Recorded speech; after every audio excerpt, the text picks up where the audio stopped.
বিদায় বন্ধু শহীদ হাদি। আল্লাহর সকল সৃষ্টি নিশ্চয়ই তার কাছেই ফিরে যাবে। ইন্না লিল্লাহি ওয়া ইন্না ইলাইহি রাজিউন।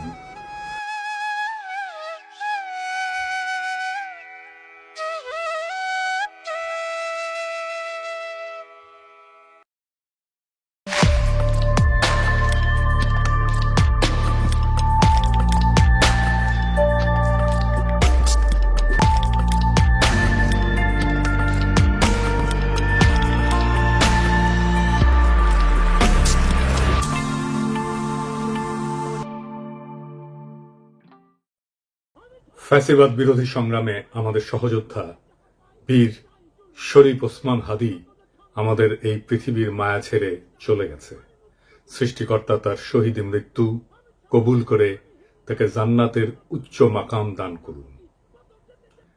হাদির শহীদ হওয়ার খবরের পরে সারা বাংলাদেশ শোকে বিহ্বল এবং ক্রোধে বিক্ষুব্ধ হয়ে উঠছে। চারিদিকে নানা ঘটনা ঘটছে। প্রথম আলো ডেইলি স্টারে আগুন দিয়ে ভস্মীভূত করে দেওয়া হয়েছে। ছায়ানটে আক্রমণ করা হয়েছে। 32 নম্বর যেটুকু অবশিষ্ট ছিল সেইটুকু মোটামুটি জয় বাংলা করে দেওয়া হয়েছে। বাঙ্গু সুশীল প্রগতিশীলরা একসাথে ঝাঁপে পড়েছে আমার উপরে। আমি নাকি এসব করাইতেছি। একবার এরা কয় পিনাকির ডাকে কেউ আসে না, আবার এরাই কয় আমি মব করিচ্ছি। কি বিচিত্র এই বাঙ্গু সুশীলেরা। অথচ আপনারা জানেন গতকাল পরিস্থিতি শান্ত করার জন্য আমি কি না করেছি। এমনকি ডেইলি স্টারের সাংবাদিকদের যারা উদ্ধার করছে তাদের সাথে সার্বক্ষণিকভাবে যুক্ত থেকে কাজটা সুচারুরূপে যেন সম্পন্ন হয় সেটা আমি দেখছি। প্রিয় দেশবাসী, ডেইলি স্টার অফিসে ভেতরে অনেক সাংবাদিক আটকা পড়েছে। আপনারা মেহেরবানি করে সেনাবাহিনীকে আটকে পড়া সাংবাদিকদেরকে উদ্ধার করতে দিন। আপনাদের অনুরোধ করছি, মেহেরবানি করে দয়া করে আটকে পড়া সাংবাদিকদেরকে সেনাবাহিনীকে উদ্ধার করতে দিন। হাদির পবিত্র স্মৃতিকে কলঙ্কিত আমরা না করি। সবাইকে আমি শান্ত থাকার আহ্বান জানাচ্ছি। সেনাবাহিনীর যে দল এখানে তাদের উদ্ধার করতে গেছিল তারাই বার্তা পাঠায় জানাইছে তারা উদ্ধার করতে পারতেছে না, আমি যেন সাহায্য করি। যাই হোক, তবে যদি কেউ বলে যে প্রথম আলো ডেইলি স্টারের আর ছায়ানটের বিরুদ্ধে অবিরাম ফাইট দিয়ে গেছি, আমি তাদের জয় বাংলা করার ইচ্ছা পোষণ করেছি, এটা সত্য। এর জন্য যদি আমরা দায় দিতে চাই দিতে পারে, ফেয়ার এনাফ, আমিও দায় নিতে রাজি আছি। তবে সাথে উদিসি আর সিবিবি জয় বাংলা করতে চাইছি, এবার হয় নাই, হবে ইনশাল্লাহ। আমি প্রত্যেকটা ইনস্টিটিউটকে অসংখ্যবার তারা কি কি আকাম করতেছে সেটা দেখাই দিছি। বলছি সংশোধিত হইতে হয় নাই। আমি প্রথম আলোর সামনে জিয়াফত করেছি, দাবি ছিল প্রথম আলো ডেইলি স্টারের সম্পাদকীয় নীতি পরিবর্তন করতে হবে, করে নাই। তাদের শয়তানি চালায় গেছে। কয়েকদিন আগে ডিসেন্ট দেখাইলো কিভাবে জামাত, বিএনপি, হেফাজত আর আওয়ামী লীগের কর্মসূচিতে সহিংসতার ভাষা প্রথম আলোতে আলাদা আলাদা, পুরা ভাষা আলাদা। এক একটা সংগঠনের জন্য এক এক রকম ভাষা। আওয়ামী লীগের জন্য সবচেয়ে সফট, কোনো পরিবর্তন নাই। জিয়াবতে আমাদের পিটায় তাড়ানো হইলেও সে কি উল্লাস ডেইলি স্টার আর প্রথম আলো সাংবাদিকদের। তো এটা বলে মানুষদের মনে থাকে, মনে না থাকলেও আমরা মনে করাই দেব। এখন প্রশ্ন, ছায়ানটে কেন হামলা? ছায়ানট কি গান শিখায়? না, গান না। তারাই বলে মুক্তিযুদ্ধের চেতনা বিনির্মাণ ছায়ানটের লক্ষ্য। এটা তো আওয়ামী বয়ান তৈরির সফট পাওয়ার। এটা তো জনগণ চিনে। হাসিনা পলায় গেছে, এরা তো আগের সেই কাজ করে যাচ্ছে। 2024-এ 5ই আগস্টের পর ফ্যাসিবাদের বিরুদ্ধে কোনো কাজ করেছে এরা? করা লাগলো নি, করে নাই। 2025-এ পয়লা বৈশাখে তারা বলে বাঙালি জাগবেই, সবাই মিলে সুন্দর দিন কাটানোর সময় ফিরবেই, মানে এখন নাই, সার্থক হবেই মানুষ, দেশ, এই পৃথিবীকে ভালোবেসে চলবার মন্ত্র। মানে সময়টা চলে গেছে, আবার আপাচট করে ফিরে আসবে। এখন সবাই মিলে সুন্দর করে দিন কাটাইতেছি না, এই কান্নাকাটি ওদের থাকবে। এই গান তো করতে আসে নাই, রাজনীতি করতে আসছে। মাইক খাবে না? আমাদের হাদিও একটা কালচারাল ফ্রন্ট করেছিল, ইনকিলাব মঞ্চ, ওরা তো মাইরাই ফেললো আওয়ামী লীগের লোক। তার পাল্টা তো আপনাদের ভাঙচুর হইতেই পারে, মাইনা নেন।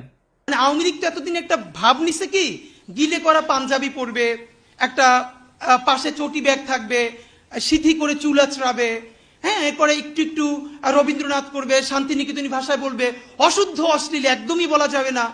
এই করে করে করে করে আসাদুজ্জামান নূর শুধু গণহত্যাই করবে না, তার গাড়ি বহরে যারা হামলা করছে তাদেরকে গুম করছে, খুন করছে। এই যে ছায়ানটি, এই যে উদিচি, এই পুরো গ্রুপটা তাদের প্রোডাক্ট করা। এই যে হুমায়ুন আহমেদের সাহেবের যে নাটক করতো, আমির খসরু, খসরু কি জানি, খসরু ভুলে গেছি, স্বাধীন খসরু। ভাবেন 54 বছর বয়স এই স্টুপিডটার। মানে আওয়ামী লীগ যে কত বড় স্টুপিড হইতে পারে, ওদের সব গেছে। মানে ওরা এই দুনিয়ার সমস্ত নারী অধিকারের তো টেন্ডার নিয়ে আসছে, নারী অধিকার নিয়ে কথা বলবে, ওরা সংস্কৃতি কর্মী। এই যে একজন মহিলা উপদেষ্টা, তার ছবিটা পিছনে রাইখা যেই ভাষায় যা বলতেছে, এইটা তো ছাপরি বললেও হয় না, এটা দুনিয়া কোথাও নাই, এটা কোনো ক্লাসই নাই। মূলত আওয়ামী লীগ এই ক্লাসেই বিলং করে। তো আওয়ামী লীগ যে এই ক্লাসে বিলং করে, এইটা যাতে ধরা না পড়ে, এই জন্য তারা এইরকম গিলে করা পাঞ্জাবি, অনেক বুদ্ধিজীবী তাত্ত্বিক, এই যে তাদেরকে দিয়ে দিয়ে দিয়ে দিয়ে প্রচুর ভেগ কথাবার্তা বলাইতো। আপনি অর্ধেক বুঝবেন, অর্ধেক বুঝবেন না, আলো আধারি ভাষা, চর্যাপদের মতো, মানে বিরাট একটা তাত্ত্বিক ব্যাপার। এই বলে বলে তারা বাঙালি জাতীয়তাবাদের নামে বাংলাদেশকে টুঙ্গিপাড়ার কলোনি বানাইছিল। আমাদেরকে এখন যেটা করতে হবে, সেই কলকাতা এবং টুঙ্গিপাড়ার কলোনিয়ালিজম ভেঙে ঢাকার বাংলাদেশ গড়ে তুলতে হবে। আর বাংলা মানে আর এখন আর কলকাতা না, বাংলা মানেই বাংলাদেশ। এই স্বাধীন পরিচয়ের জন্য আমাদের দীর্ঘ প্রস্তুতি নিতে হবে, মনস্তাত্ত্বিক লড়াই, সাংস্কৃতিক লড়াইয়ের জন্য। আমি আশা করছি যে আপনারা সবাই যে যার পরিসরে, জুলাই শুধু বাঁচিয়ে রাখলে হবে না, জুলাইকে মাথা উঁচু করে বাঁচিয়ে রাখতে হবে। তাহলেই বাংলাদেশের স্বাধীনতা, সার্বভৌমত্ব বাঁচবে, বাংলাদেশ বাঁচবে। তাহাদিরা আসলে মারছে কে? হাদির হত্যাকাণ্ডের পিছনে ডিজিএফআই আছে, এটা আমার শক্ত অনুমান। প্রত্যেকটা জায়গায় ডিজিএফআই এর সিগনেচার বর্তমান। কেন কইছি? কারণ ওয়াকারের পথ বালক আর ডিজিএফআই হাদির ঘটনা নিয়ে একদম প্রথম থেকে উদ্দেশ্যমূলকভাবে মিথ্যাচার করতেছে। কিভাবে? একদম দেখাই দিই চোখে আঙুল দিয়া।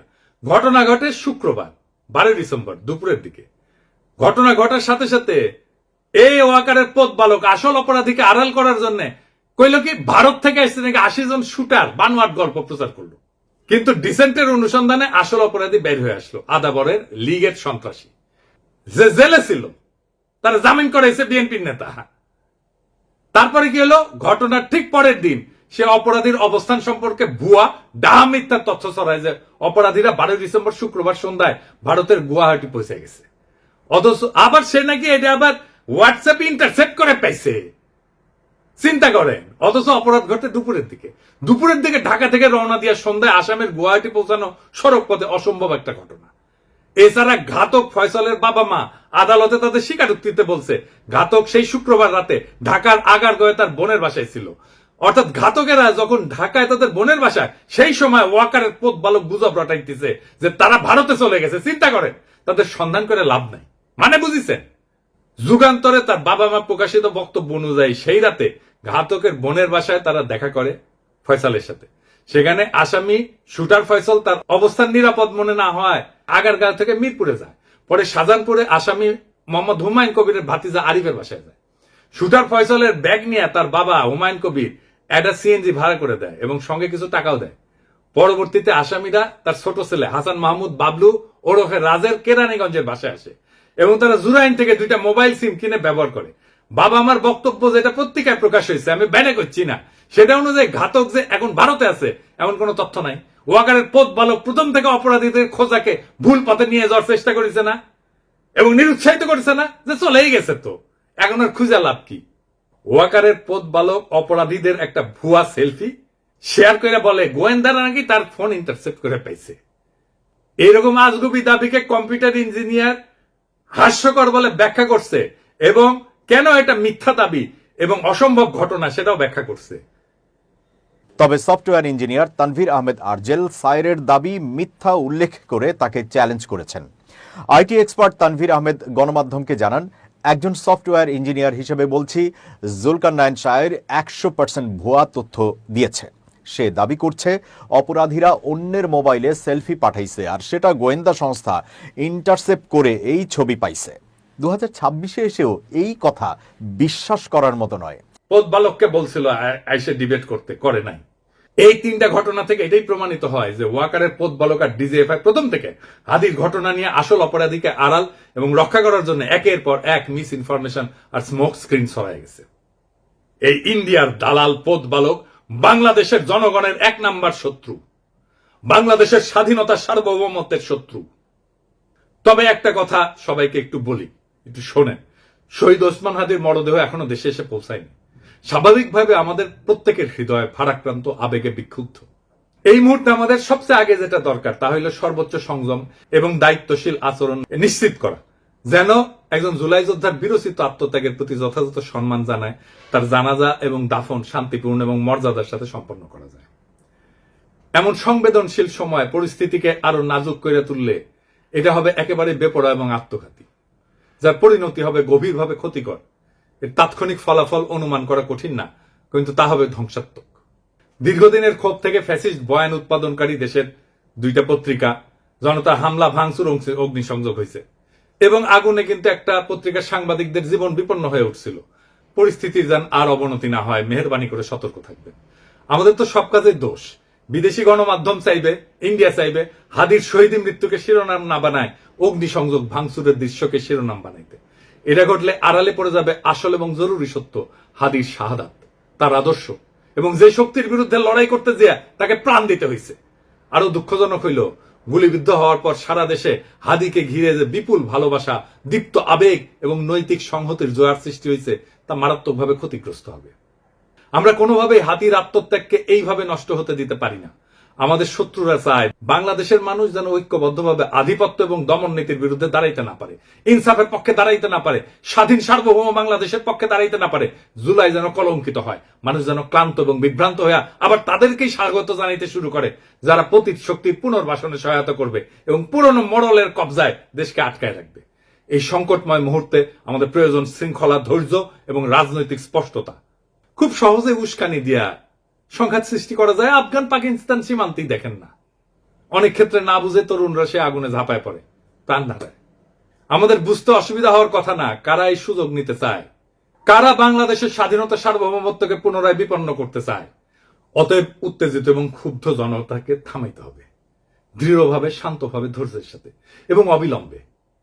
হাদির লড়াইকে রক্ষা করার জন্য, নতুন বাংলাদেশকে রক্ষা করার জন্য, বিপ্লবকে রক্ষা করার জন্য এবং যে ইনসাফ, মর্যাদা এবং আদর্শে অবিচল থাকার কারণে হাদিকে জীবন দিতে হয়েছে, সেই সুমহান লক্ষ্যের স্বার্থে আমাদের এই দায়িত্ব পালন করতেই হবে। আমরা সেটা করব ইনশাল্লাহ।